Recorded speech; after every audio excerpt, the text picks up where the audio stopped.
Sis, come close.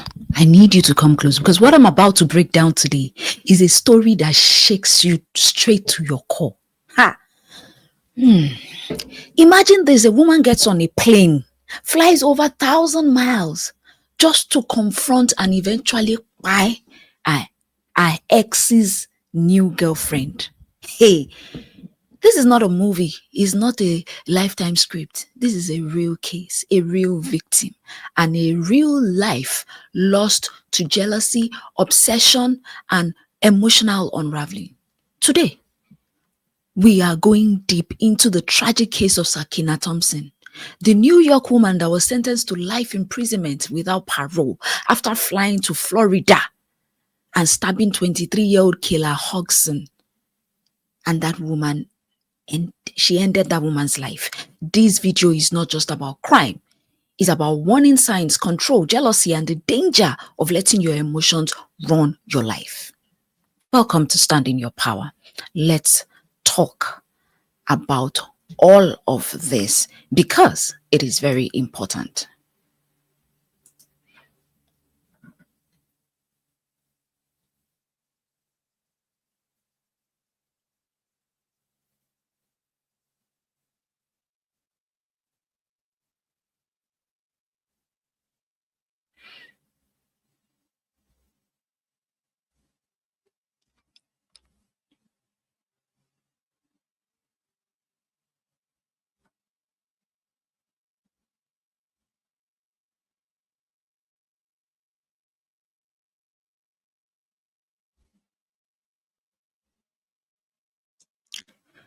Today's case begins long before that deadly July morning in 2022. If this is your first time of watching me, my name is Femi, and you're welcome to Stand in Your Power, okay? Kayla Hodgson was a 23-year-old Florida woman who had recently started dating a man. The man used to be in a relationship with 31-year-old Sakiyna Thompson. And by all accounts, we have it that Kayla blocked Sakiyna on social media. So this lady, this Sakiyna, was even stalking Kayla on social media. So Kayla ended up blocking her on social media. And instead of Sakiyna moving on, instead of her healing or closing the chapter, something inside Sakiyna snapped. And prosecutors later said the jealousy for Kayla had been building for months. Can you imagine? So she wasn't just angry, she was fixated, so fixated that she bought a plane ticket, packed a disguise, and started a journey that will ruin two lives forever. So sad. So sad. Let's watch this.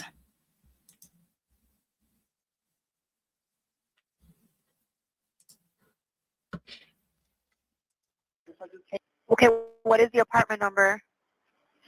Do you know if that has a building number? I could go downstairs and check. 1 second, please. 1 second. Stay on the phone with me. What's your phone number? Hold on, man. Hold on. Oh, my God. A Broward County deputy Now, this is the boyfriend. The boyfriend called 911. Okay, let's keep watching. responds to the Tarmac Village apartment complex. They learn a woman is unresponsive while in her second floor apartment. Does she live alone? No, with her mom, but her mom is a flight attendant. No one there. How do you have access to the house? I can't. Don't touch anything. Leave your hands exactly the way they are. I didn't have. You have a Bravo 1. How far out is Bravo 2? I didn't have access. I've been.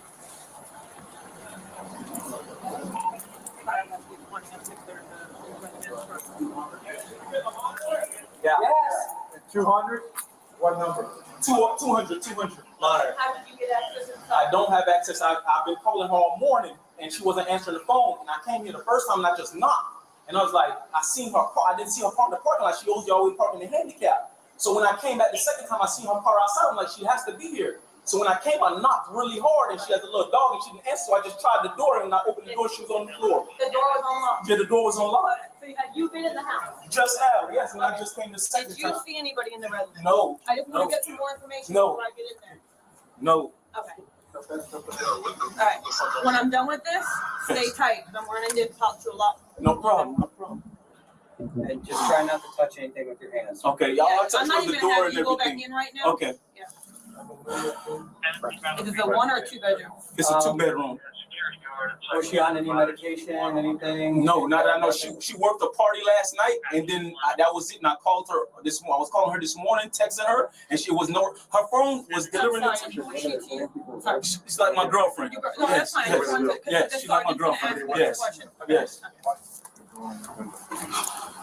she have Right any here, children? right here. No children, just a little dog. 200.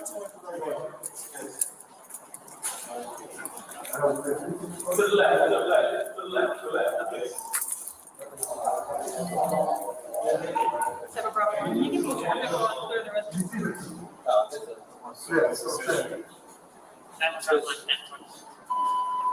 One person's got to go in. That's it. So The apartment belonged to 23-year-old Kayla Hodgson and her mom. We can't show you what. So Kayla was actually living with her mom. Okay. That's so sad. All right. So, like I was saying, before this lady's life was taken, days before this happened, Thompson flew from New York to Florida. She did not fly for vacation. No. She did not fly for business. She did not even go for reconciliation. But she went just to end somebody. And that's why the prosecutors argued that it was premeditated with intent to end somebody's life. So they said she arrived in Florida wearing a hat, gloves, COVID mask, because this thing happened during the COVID time, okay?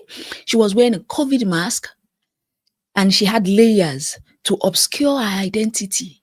She even used a fake Uber account to travel from the airport to Kayla's apartment. So would we say this was done in impulse? No. This was not impulse. There was a lot of planning that went into this. Because as at July 13, 2022, 5 a.m., Kayla was at home. And Sakiyna arrived, disguised, and confronted her inside our own apartment. And then inside that apartment, something horrific happened. Now, according to the prosecutors, they said Sakiyna stabbed Kayla multiple times, and Kayla's life ended on the scene, right there, on the scene. And after everything that happened, this Sakiyna woman changed into Kayla's clothes to show you the level of planning. She attempted to clean the areas, some parts of the crime scene. Then guess what she did? She fled using the same fake Uber account. Okay. And when investigators piece things together, they had to check the timeline. They checked Uber data. They checked plane ticket records. What else did they check? I'm sure they will have checked camera surveillance footages. They will have checked cell phone, evidence. They will have checked a lot of things.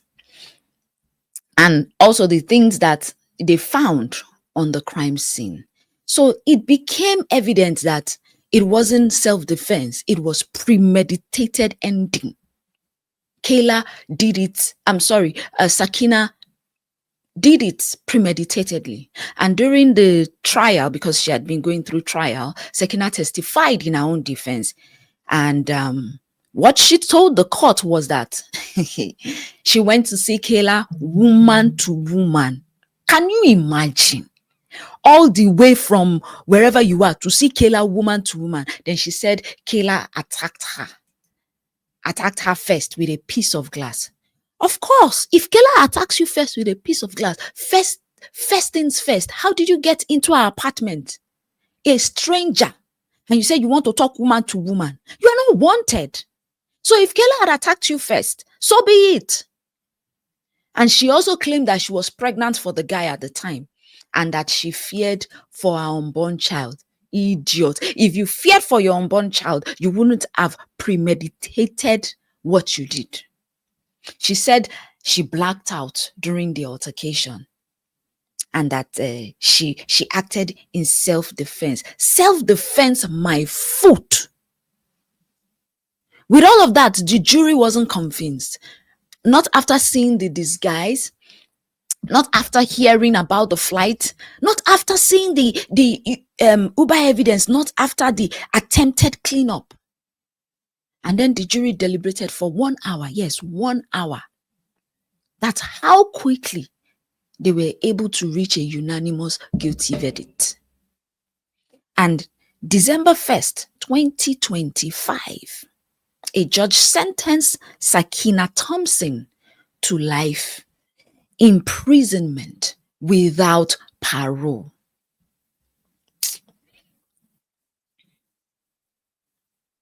I'm angry. In my opinion, I think they should have just given her the electric chair, bam, or something.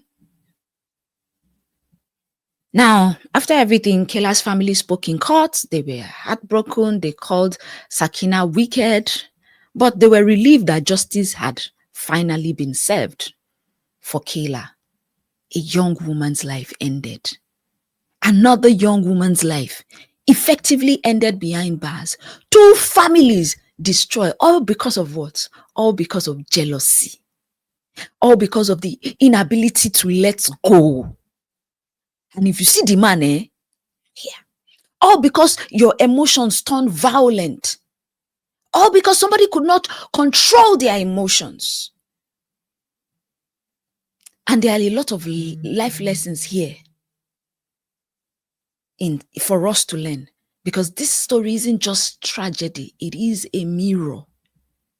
Let us look ourselves in the mirror and ask ourselves questions. Jealousy grows in silence, and it grows when you don't process your feelings, when you let obsession take over, when you believe someone replaced you, when your mind becomes dangerous. At that point, your mind becomes dangerous to yourself and to others. Another thing I want us to take away from here is that unhealed people will do unthinkable things. Is your identity tied to a relationship?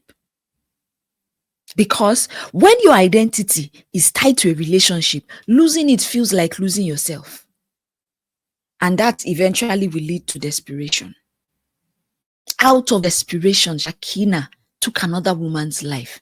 The truth is, no man, absolutely, no matter how fine, no matter how good in bed the man is, no matter how rich the man is, no man is worth jail. No man is worth the disgrace. No man is worth you ending your life behind bars. Let me say it louder. No relationship is worth your freedom. No relationship at all is worth your freedom. In this case, I see emotional instability plus rejection, and it equaled explosive outcome. If you ever feel your emotions pulling you into darkness, my sister, please pause. This doesn't only go for ladies, even men. If you ever feel your emotions pulling you into darkness, please pause. Seek help. Talk to someone. If someone blocks you, let it stay blocked, Abi. Let it stay blocked. When you are blocked, it's not an invitation for you to chase the person. It is called boundaries. So if somebody blocks you, respect the boundary. Respect it. There was a time someone ghosted me. I was in a relationship, the person ghosted me. And I did not even bother doing anything. And then the person called me and said, I know I've not called you in a while. I said, if I am ghosted, I respect the dead. It is called boundaries. If you block me, I will respect your boundary. She blocked you. Why didn't you respect her boundary? Your life is always bigger than a breakup. Yes, breakup hurts. But healing exists. Therapy exists. Your purpose is still there. It exists. New beginnings exist. Is that guy the only guy on this earth that will make you buy somebody? Ending somebody's life should never be the end of a love triangle. It's a natural thing. There are some people that you love with all your heart. They might not love you back. They might love someone else. Ending the other person's life should not be the end of a love triangle. Now, before you go, I want you to ask yourself, have I ever let jealousy push me into unhealthy behavior? Do I tie my worth to being chosen by someone else? Ask yourself these questions. If my relationship ended today, do I have the emotional tools to cope? And again, if anything happened, what boundaries do I need to set with myself? Okay? Another question, the last question I want you to ask yourself, am I standing in my power or am I being controlled by my emotions? Because all of this could have been avoided if that lady, was standing in her power, was not living in her emotions. A family is gone. Gone. A daughter is gone. A sister is gone. Two ladies, their lives gone because of one man. It's sad. It's sad. All could have been avoided. Okay? It could have been avoided. Your life is worth more than a man. Your life is worth more than a relationship. Never allow your emotions guard your sense of reasoning. If this touched you in any way at all, give me a moment. If this touched you in any way, please don't leave here the same. Be cool. I hope you have learned something today. Thank you guys for watching. I just wanted to talk about this. It's just a sad story. Thank you for watching Standing in Your Power. If you are new here, please do subscribe. Here we speak truth, we heal, and we grow. Drop your thoughts below. And rest in peace, Kayla Hodgson. And may we all learn from this tragedy. Stay powerful. Stay safe. And please, always choose peace over obsession. Because in this case, that lady was obsessed with that man to the point that she took Kayla's life. It will not be my portion. It will not be your portion. But at the same time, we need to look in the mirror and do the work. I'll see you in the next one. Bye. Bye-bye.